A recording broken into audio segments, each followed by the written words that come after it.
அபிராமி அந்தாதி பாடல் 6. சென்னியது உன் பொன் திருவடி தாமரை, சிந்தையுள்ளே மன்னியது உன் திரு மந்திரம். சிந்தூர வண்ணப் பெண்ணே, முன்னியனின் அடியாருடன் கூடி முறைமுறையே பண்ணியது என்றும் உந்தன் பரமாகம பத்ததையே. அபிராமப்பட்டர் அபிராமி அன்னையிடம் நாங்கள் உங்களிடம் சரணடைந்து விட்டோம் என்று கூறுகிறார். அந்த பாடலை பார்ப்போம்.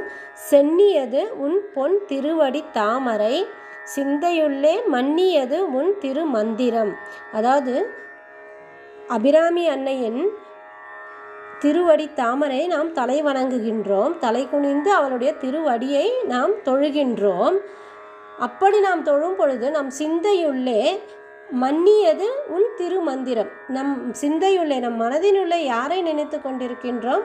இந்த அபிராமி அன்னையை, அபிராமி தாயே என்ற அந்த மந்திரத்தையே நாம் உச்சரித்து கொண்டு தலை வணங்கி அவளுடைய தாமரை போன்ற பாதத்தை தொழுகின்றோம். சிந்தூர வண்ணப் பெண்ணே, அந்த அபிராமியானவள் செந்நிறமுடைய வண்ணப் பெண்ணே, அதாவது அத்தகைய அழகியான அந்த அபிராமி அன்னையை நாம் இவ்வாறு தலை வணங்கி அவள் பாதங்களை தொழுது அவளை மனதில் தியானித்து தொழுகின்றோம். அவ்வாறாக நாம் அபிராமி அன்னையை வணங்குகின்றோம். எவ்வாறு என்றால், முன்னியனின் அடியாருடன் கூடி முறைமுறையே பண்ணியது என்றும் உந்தன் பரமாகம பத்ததையே.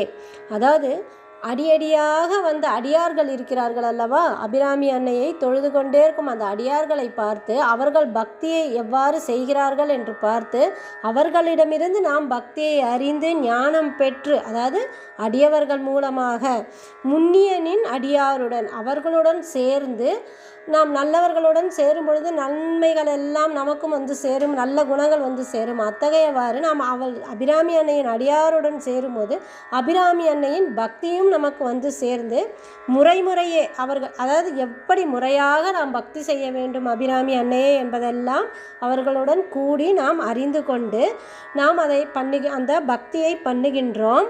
பரமாகம பத்ததையே, இந்த வழி வழியாக ஆகம விதிப்படி என்று கூறுகிறோமோ அதுபோன்று முறைமுறையே என்னென்ன செய்ய வேண்டுமோ அந்த பக்தி முறையை அறிந்து கொண்டு நாம் பக்தியை செய்கின்றோம்.